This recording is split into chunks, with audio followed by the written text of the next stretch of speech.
Hari ke-22 baca Alkitab untuk Mama. Lanjut ya, Mak. Sekarang Markus 1. Yohanes Pembaptis. Inilah permulaan Injil tentang Yesus Kristus anak Allah, seperti ada tertulis dalam kitab Nabi Yesaya, "Lihatlah, aku menyuruh utusanku mendahului engkau. Ia akan mempersiapkan jalan bagimu." Ada suara orang yang berseru-seru di padang gurun, "Persiapkanlah jalan untuk Tuhan, luruskanlah jalan baginya."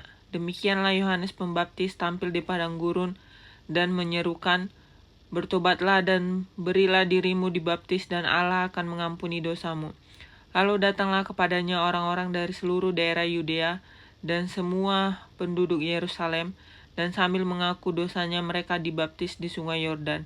Yohanes memakai jubah bulu unta dan ikat pinggang kulit, dan makanannya belalang dan madu hutan. Inilah yang diberitahukannya, sesudah aku akan datang ia yang lebih berkuasa daripadaku. Membungkuk dan membuka tali kasutnya pun aku tidak layak. Aku membaptis kamu dengan air, tetapi ia membaptis kamu dengan Roh Kudus. Ini kan, Mak, yang dibilang makanannya apa tadi? Makanannya belalang dan madu hutan. Belalang yang dimaksud di sini itu bukan binatang belalang, Mak, tapi emang ada buah belalang namanya. Baru tadi aku dengarkan khotbahnya. Oke. Yesus dibaptis Yohanes. Pada waktu itu datanglah Yesus dari Nazaret di tanah Galilea, dan ia dibaptis di sungai Yordan oleh Yohanes. Pada saat ia keluar dari air, ia melihat langit terkoyak, dan roh seperti burung merpati turun ke atasnya. Lalu terdengarlah suara dari surga, "Engkaulah anakku yang kukasihi, kepadamulah aku berkenan." Oh ya, terus yang di sini kan tadi ada katanya, "Ma, aku membaptis kamu dengan air, tetapi ia akan membaptis kamu dengan Roh Kudus." Itu maksudnya dibaptis dengan Roh Kudus itu lahir baru, Mak. Mama belum lahir baru kan? Gak apa-apa, nanti kalau misalnya Mama memberi hati Mama membaca Alkitab, mendengar firman ini, nanti pasti Mama ngerti apa maksudnya lahir baru. Oke? Pencobaan di padang gurun. Segera sesudah itu roh memimpin dia ke padang gurun.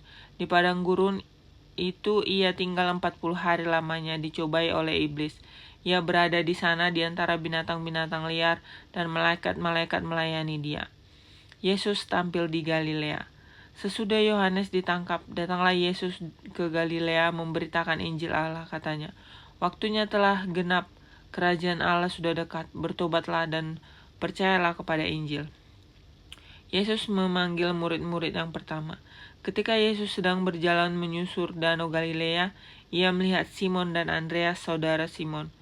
Mereka sedang menebarkan jala di danau, sebab mereka penjala ikan. Yesus berkata kepada mereka, "Mari ikutlah aku, kamu akan kujadikan penjala manusia." Lalu mereka pun segera meninggalkan jalannya dan mengikuti dia.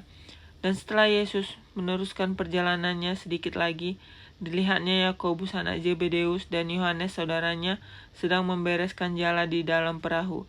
Yesus segera memanggil mereka, dan mereka meninggalkan ayahnya Zebedeus ke dalam perahu bersama orang-orang upahannya, lalu mengikuti dia. Yesus dalam rumah ibadat di Kapernaum. Mereka tiba di Kapernaum setelah hari Sabat mulai. Yesus segera masuk ke dalam rumah ibadat dan mengajar. Mereka takjub mendengar pengajarannya, sebab ia mengajar mereka sebagai orang yang berkuasa, tidak seperti ahli-ahli Taurat. Pada waktu itu, di dalam rumah ibadat itu ada seorang yang kerasukan roh jahat.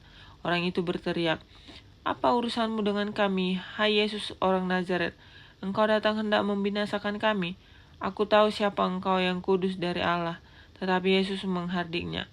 Katanya, "Diam, keluarlah daripadanya." Roh jahat itu menggoncang-goncang orang itu, dan sambil menjerit dengan suara nyaring ia keluar daripadanya.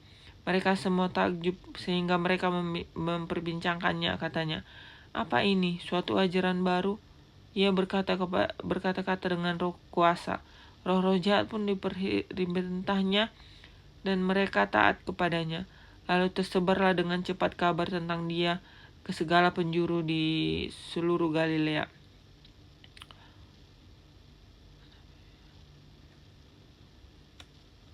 Orang pada waktu di dalam rumah ibadat, apa urusanmu dengan kami, hai Yesus? Engkau datang hendak membinasakan kami. Engkau datang hendak membinasakan kami, kata iblisnya. Berarti orang-orang yang takut binasa adalah iblis. Yesus menyembuhkan ibu mertua Petrus dan orang-orang lain. Sekeluarnya dari rumah ibadat itu, Yesus dengan Yakobus dan Yohanes pergi ke rumah Simon dan Andreas. Ibu mertua Simon terbaring karena sakit demam. Mereka segera memberitahukan keadaannya kepada Yesus. Ia pergi ke tempat perempuan itu dan sambil memegang tangannya ia membangunkan dia, lalu lenyaplah demamnya. Kemudian perempuan itu melayani mereka. Menjelang malam, sesudah matahari terbenam, dibawalah kepada Yesus semua orang yang menderita sakit dan yang kerasukan setan.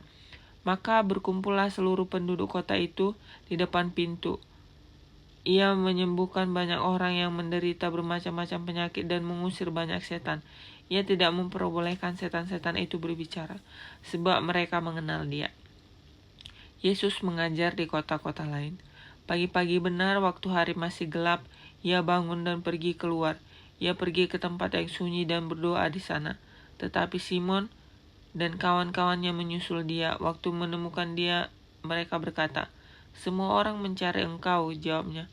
"Marilah kita pergi ke tempat lain, ke kota-kota yang berdekatan, supaya di sana juga aku memberitakan Injil. Karena untuk itu aku telah datang." Lalu pergilah ia ke seluruh Galilea dan memberitakan Injil dalam rumah-rumah ibadat mereka untuk mengusir setan-setan. Kalau direnung-renungkan, selama Tuhan Yesus memberitakan Injil, Tuhan Yesus menggembala dari tempat satu ke tempat lain. Dia gak punya rumah.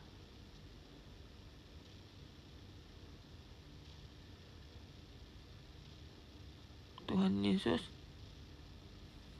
rela pergi dari tempat satu ke tempat lain untuk memberitakan Injil.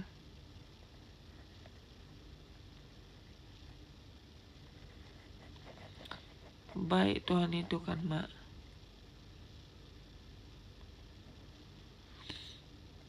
Terima kasih buat Tuhan Yesus.